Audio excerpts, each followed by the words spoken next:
पर इस वक्त इमरान खान प्रेस कॉन्फ्रेंस कर रहे हैं।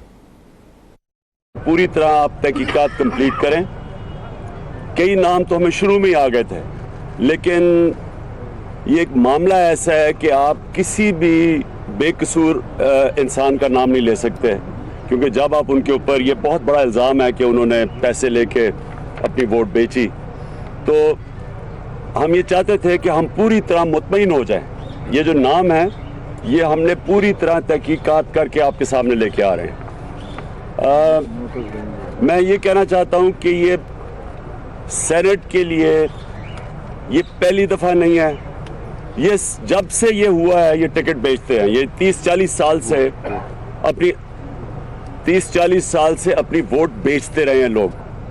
मैंने जब पिछला सेनेट का इलेक्शन हुआ, मैंने अपनी आवाज़ बुलंद की। मैंने कहा कि ये एक सिस्टम इजाज़त देता है लोगों को रिश्वत लेने की और देने की, और ये कोई सिस्टम नहीं है कि आप सारी कौम को पता है कि पैसा चल रहा है और कोई इसके ऊपर एक्शन नहीं लेता। और सेनेट वो इदारा है जो कि फेडरेशन को रिप्रेजेंट करता है, और सेनेटर्स की हैसियत होती है दुनिया में। अमेरिका में सेनेटर की बड़ी हैसियत है, लेकिन अमेरिका में शुरू में जब इनडायरेक्ट इलेक्शंस होते थे वहाँ भी सेनेटर्स बिकते थे। उन्होंने फिर डायरेक्ट इलेक्शन करवाई रोकने के लिए ये जो पैसा चलता है। तो हमने कोशिश की, जो पार्लियामेंट की इलेक्टरल रिफॉर्म कमेटी थी, उसमें हमने कोशिश की कि ये चेंज किया जाए सिस्टम। या पे औरतों की जिस तरह सिलेक्शन होती है, लिस्ट दी जाती है, या वो लेके आए प्रोपोर्शनली कि जितनी आपकी वोट में पड़ी उतने उसके मुताबिक आपको मौका मिलता है, अपनी औरतें आप रिजर्व सीट्स पे लेके आते हैं। और या फिर अमेरिकन सिस्टम ले आए डायरेक्ट इलेक्शन का। लेकिन ये सिस्टम, इसमें हमें सबको पता है कि पैसा चलता था, तो कोई इसके ऊपर एक्शन नहीं लिया जाता था, कोई किसी ने कुछ नहीं किया। और जब हमने ये तजवीज़ें दी, इग्नोर किया गया, किसी ने इसकी परवाह नहीं की, बाकी पार्टीज ने परवाह नहीं की। लिहाजा मुझे और ज़्यादा अफसोस हुआ जबकि मौजूदा प्राइम मिनिस्टर ने जब सेनेट के चेयरमैन के इलेक्शन के ऊपर उन्होंने जब आवाज़ें उठाई कि पैसा चला और वोट बिकी है, और फिर नवाज शरीफ से भी हमने ये सुनी चीज़ है, तो क्या ये 30 साल से इनको नहीं पता कि ये वोट यहाँ बिक रही थी? क्यों नहीं इन्होंने कोई एक्शन लिया? और जब हमने तजवीज़ दी तो क्यों नहीं इन्होंने उसको फॉलो अप किया? हमने कहा 3 साल पहले। तो इस बारी हमने फैसला किया एज अ पार्टी कि हम बिल्कुल जितना मर्जी हमें नुकसान हो, इसमें कोई शक नहीं कि हमें नुकसान होगा। इसका इलेक्शन आ रहा है और ये तकरीबन 20 लोग हैं और हमारी मेजॉरिटी कितनी 60 है ना टोटल, तो 60 में से 1/3 यानी तकरीबन 30% हम लोगों को पार्टी से निकाल रहे हैं। हम उनको आज शोकस दे रहे हैं, और अगर उन्होंने हमें रिस्पॉन्ड ना किया, हमें मुतमईन ना किया, हम इनको पार्टी से निकाल रहे हैं, और उसके बाद हम इनके नाम नैब को भी देंगे। तो कोई भी पार्टी ने आज तक ऐसा फैसला नहीं किया, और स्पेशली इलेक्शन से इतना पहले।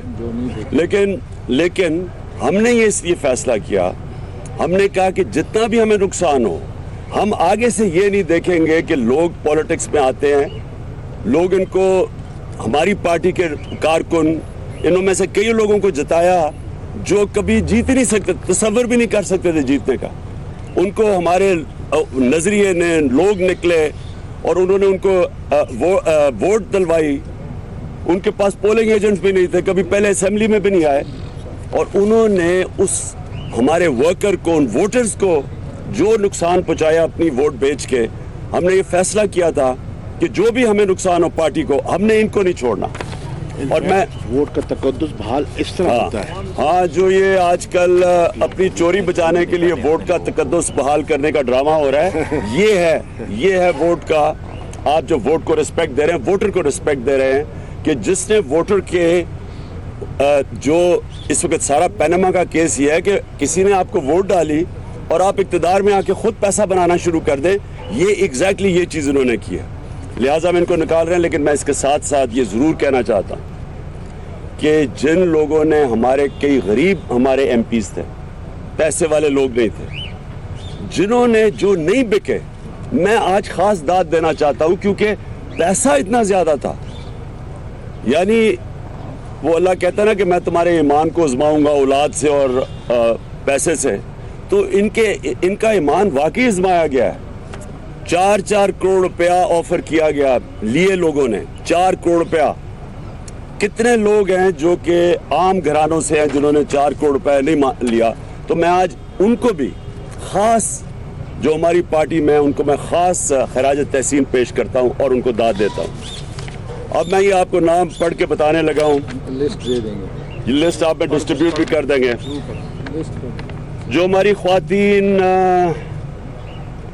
रिजर्व सीट्स पे जिन्होंने अपनी वोट बेची, उसमें हैं नरगिस अली, दीना नाज, नागीना खान, फौजिया बीबी और मुझे अफसोस से कहना पड़ता है नसीम इहाद, जो कि हमारी शुरू से मेंबर रही हैं।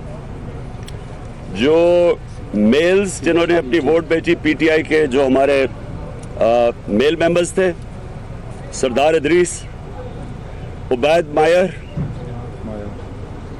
जाहिद दुरानी, अब्दुल हक, कुर्बान खान, अमजद अफरीदी, आरिफ यूसुफ, जावेद नसीम, यासीन खलील, फैसल जमान और समी अलजई। जिन्होंने हमें ज्वाइन किया और वोट बेची, मिराज हमायूं रिजर्व सीट पे थी, जो कि हमें अवामी जमहूरी इत्तेहाद के साथ, जो हमारे साथ ज्वाइन किया था, उन्होंने वोट बेची। खातून बीबी एक और बाबर सलीम दूसरे। जिन्होंने हमें ज्वाइन किया था पीएमएलएन से और अपनी वोट बेची, वजू जमान। तो ये टोटल 20 हो गए। इनका हम इनको चार्जशीट करेंगे, इनको मौका देंगे कि अपना एक्सप्लेनेशन दें, और उसके बाद अगर ना दिया तो हम इनको नैब को इन सारों के नाम देंगे, और जो भी हमने तहकीकात किया हमारी कमेटी ने जिसने इनके नाम दिए हैं, वो कमेटी फिर नैब को इनके आगे देगी कि उन्होंने कैसे इस नतीजे पे पहुंची। हाँ सर, ये बताइएगा कि ये जो 20 लोग हैं, ये तहकीकात के बाद आपने बताया कि इन्होंने पैसे ले लिए। अगर पैसे ले लिया तो फिर ये आपको कैसे मुतमईन करेंगे कि इन्होंने पैसे क्यों लिए हैं? नंबर 1। नंबर 2 जो है कि इन लोगों ने पैसे लिए तो उनको पैसे दिए किसने हैं, उनके नाम भी सामने आने चाहिए। क्या आप उनके नाम सामने लाएंगे? देखें, हमारी जो तहकीकात है ना, देखें पहले तो हमारी जो तहकीकात है, हमने तो जो हमारे लोग थे उनके ऊपर हमने तहकीकात की, और वो ऐसे था कि हमने जो वोटिंग पैटर्न था हमारा, उसके ज़रिए हमें पता चला कि कौन से हमारे लोग स्लिप हुए। दूसरी चीज़ कि हमें इतना भी पता है कि बाकी पार्टीज़ के लोग बिके हैं, हमें ये भी पता है, हमारे पास उनके भी नाम आ गए हैं। मैं ये चाहूँगा कि क्या बाकी पार्टीज़ में हिम्मत है इन लोगों को निकालने की? हम इंतजार करेंगे, हो सकता है हम उनके भी आपको बाद में नाम बता दें जो इनकी पार्टी। एक सुन तो लो, मैं ये कह रहा हूं कि हम इंतजार कर रहे हैं कि बाकी पार्टीज भी कोई कदम उठाएं, क्योंकि हमने पहला कदम उठाया और सबसे ज्यादा तो नुकसान हमें है। क्या बाकी पार्टीज में जुर्रत है, ये इखलाकी कुव्वत है कि वो उनके खिलाफ एक्शन लेंगे? ना लिया तो हम आपको उनके भी नाम बता देंगे बाद में। जी, सियासी पार्टियां छोड़कर पीटीआई ज्वाइन कर रहे हैं, कल टिकट देने का जब वक्त आएगा तो पीटीआई क्या उन लोगों का ट्रैक रिकॉर्ड देखेगी या मिनोवान उनको टिकट तकसीम कर दिए जाएंगे? ये जी आपने बिल्कुल बात ठीक कही। हमारी सारी अभी तक पार्लियामेंट्री बोर्ड की जो मीटिंग्स हुई हैं अब तक, उसका सारा मकसद ये है कि हमने क्या क्राइटेरियन बनाना है लोगों को टिकट देने पे। उसके ऊपर हमें क्राइटेरियन के ऊपर आ चुके हैं, और इंशाल्लाह आप जब टिकट्स देंगे तो आपको बताते भी रहेंगे कि हम टिकट्स क्यों किसी को किस वजह से टिकट दे रहे हैं। जी, तो अच्छी मिसाल आपने कायम की कि उनको पार्टी से निकाल दिया। जनरल इलेक्शन आ रहा है, वहाँ भी पैसा चलता है, क्या गौर करेंगे कि जनरल इलेक्शन में कोई भी पैसा दे के टिकट नहीं लेगा? और दूसरा, नवाज शरीफ चले गए हैं लंदन में, ये बताइएगा कि उन्होंने जाने से पहले एक मुतालिबा किया था कि बराह रास्त उनका जो कार्रवाई है अदालती वो दिखाई जाए। मुतालिबा करेंगे क्या वो दरखास्त देंगे? देखिए, दो एक एक क्वेश्चन अगर पूछे तो मैं ज़्यादा कंसंट्रेट कर सकता हूँ। आपने ये कहा, पहला क्वेश्चन क्या था? टिकट तो पैसे। हाँ, देखें, मैं आज सबको कह रहा हूँ कि किसी ने तहरीक इंसाफ का टिकट लेने के लिए पैसा दिया, उसका पैसा ज़ाया हो जाएगा, क्योंकि जब तक मैं मुतमईन नहीं होऊंगा टिकट किसी को नहीं मिलने लगा। यानी हमारी जो बोर्ड के अंदर सारी हमारे बोर्ड के अंदर डिस्कशन होगी, हमें कन्विंस करेंगे, मुझे कन्विंस करना पड़ेगा कि मेरिट पर टिकट है। लिहाजा कोई ये कोशिश कर रहा है कि किसी को भी पैसे दे के तो उसको टिकट मिल जाएगा। मुझे पता है ये कई लोगों ने लास्ट टाइम पैसे लिए हैं, क्योंकि लास्ट टाइम मेरे पास टाइम नहीं था, मैंने इसके ऊपर तवज्जो नहीं दी। इस बारी मैं आप सबको कहूँगा कि अपना पैसा ज़ाया ना करना, किसी को पैसा ना देना। अगर कोई पैसा दे रहा है तो मैं ये भी कहूँगा, मैं एक व्हाट्सएप भी बना दूंगा, चुप करके उस व्हाट्सएप पे बता देना कौन पैसे मांग रहा है, ताकि मैं उसके ऊपर भी एक्शन कर। मैं एक व्हाट्सएप ग्रुप बना दूंगा। वही करेगा, उसको टिकट देंगे। देखिए, नवाज शरीफ को किसी सूरत इनको बाहर जाने की इजाज़त नहीं देनी चाहिए, क्योंकि ये एक बड़ा सीरियस केस है। सारी कौम का तकरीबन 2 साल इस पे लगे हैं। अब ये केस आ रहा है, इसके ऊपर जजमेंट आने वाली है। अगर वो मुल्क से बाहर चले जाएंगे तो अगर वो यहाँ नहीं होंगे तो वो इसकी जजमेंट नहीं आ सकती, तो ये तो मुल्क का सारा टाइम ज़ाया होगा। अगर बेगम कुलसूम नवाज बीमार हैं तो मेरे ख्याल में वो जाके वापस आ सकते थे। 8 घंटे की तो फ्लाइट है, तो कौन सा इतना मुश्किल है, बजाय यहाँ जलसे करने के कि मुझे क्यों निकाला, वो वहाँ बाहर जाके 1 हफ्ते में वापस आ सकते हैं। तो इसलिए हमें बड़े सीरियस रिजर्वेशंस हैं कि ये जो गवर्नमेंट है ये कंप्लिसिट है।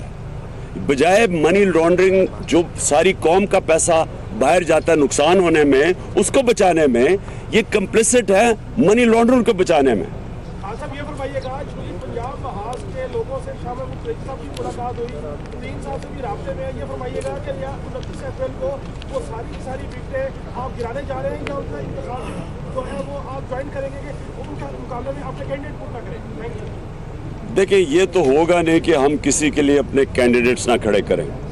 या तो पीटीआई के टिकट पे लड़ेंगे और या हम कैंडिडेट्स खड़े करेंगे। हो सकता है कि एंड में जाके हम 1-2 ऐसी एक्सेप्शंस कर दें, मैं अभी नहीं कह सकता। जहां आपने ये कहा, ये जो जनूबी पंजाब का महाज है, इससे शाह साहब की मीटिंग हो चुकी है, हमारी बातचीत चल रही है। हम इनसे इस चीज़ पे मानते हैं कि जनूबी पंजाब का सारा बजट वहाँ खर्च होता है